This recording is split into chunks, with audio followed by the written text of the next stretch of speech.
వచ్చినటువంటి పెద్దలకు రాష్ట్ర అధ్యక్షులు డాక్టర్ రామచంద్రరావు గారికి, కేంద్ర మంత్రివర్యులు కిషన్ రెడ్డి గారికి, జాతీయ ఓబీసీ మోర్చా అధ్యక్షులు రాజ్యసభ సభ్యులు డాక్టర్ లక్ష్మణ్ గారికి, అదేవిధంగా పొంగులేటి సుధాకర్ రెడ్డి గారికి, మోహన్ రావు గారికి, నా తోటి పార్లమెంటు సభ్యులు ఈటల రాజేందర్ గారికి, చేవెళ్ల పార్లమెంటు సభ్యులు కొండా విశ్వేశ్వరరెడ్డి గారికి, ఆదిలాబాద్ పార్లమెంట్ సభ్యులు నాగేష్ గారికి, నిజామాబాద్ పార్లమెంట్ సభ్యులు అరవింద్ గారికి, అదేవిధంగా వేదికమైనటువంటి శాసనసభ్యులకు అందరికీ, శాసన మండలి సభ్యులకు, వేదికమైనటువంటి ఇతర సీనియర్ నాయకులకు, వేదిక ముందున్నటువంటి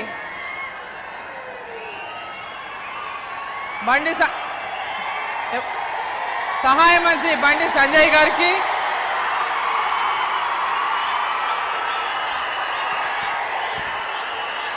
వేదిక ముందున్నటువంటి అన్నా తమ్ములకు, అక్క చెల్లెళ్లకు, మీడియా మిత్రులకు అందరికీ కూడా నా యొక్క నమస్కారాలు తెలియజేస్తా ఉన్నాను. ఈరోజు మన యశస్వి ప్రధానమంత్రి గౌరవనీయులు నరేంద్ర మోదీ గారు తెలంగాణ గడ్డ మీద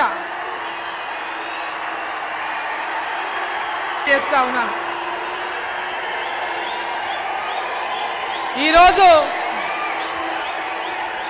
మన యశస్వి ప్రధానమంత్రి గౌరవనీయులు నరేంద్ర మోదీ గారు తెలంగాణ గడ్డ మీద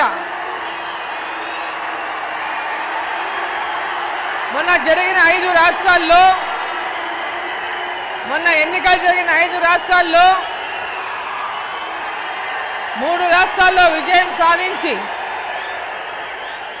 ప్రముఖంగా పశ్చిమ బెంగాల్లో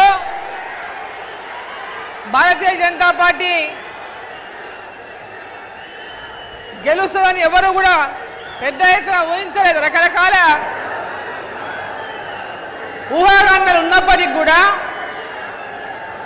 పశ్చిమ బెంగాల్లో భారతీయ జనతా పార్టీ నరేంద్ర మోదీ గారి నాయకత్వంలో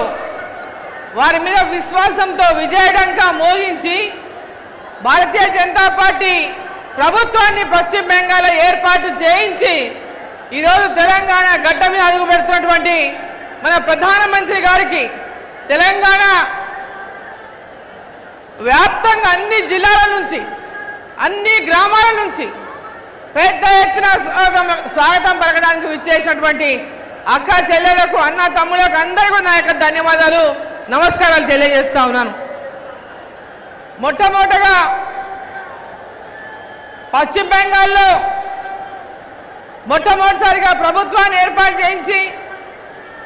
అస్సాంలో మరొకసారి ప్రభుత్వాన్ని, భారతీయ జనతా పార్టీ ప్రభుత్వాన్ని ఏర్పాటు చేసి, పుదుచ్చేరిలో మరొకసారి ప్రభుత్వాన్ని ఏర్పాటు చేసి, మరి మొట్టమొదటిగా తెలంగాణ గడ్డ మీదనే మన ప్రధానమంత్రి నరేంద్ర మోదీ గారు అడుగు పెడుతున్నారంటే నెక్స్ట్ టార్గెట్ తెలంగాణలో విజయం సాధించాలంటే ఇక్కడ ఉన్న ప్రతి ఒక్కరు కూడా ఈ స్ఫూర్తితో ఈరోజు మొత్తం రోడ్లు నిండిపోయినాయి, హైదరాబాద్ నగరం నిండిపోయింది, సికింద్రాబాద్ నగరం నిండిపోయింది, ఎక్కడ చూసినా జనసందోహం. నరేంద్ర మోదీ గారు తెలంగాణకు వస్తున్నారంటే వాడిని చూద్దామని పశ్చిమ బెంగాల్లో గెలిచొచ్చినటువంటి వారి నాయకత్వంలో భారతదేశానికే ఒక గొప్ప నమ్మకాన్ని, విశ్వాసాన్ని ప్రజల్లో నింపుతున్నటువంటి నాయకుడు నరేంద్ర మోదీ గారిని చూడడానికి అన్ని ప్రాంతాల నుంచి వచ్చిన మీ అందరూ కూడా కొద్దిసేపట్లో వారు సభ ప్రాంగణం చేరుకోబోతున్నారు. ఎదురు చూస్తూ ఉన్నారు మీరు ఎప్పుడెప్పుడా అని. ఎప్పుడెప్పుడా ముందు మోదీ గారు తొందరగా రావాలి, వాళ్ళు మాట్లాడాలి.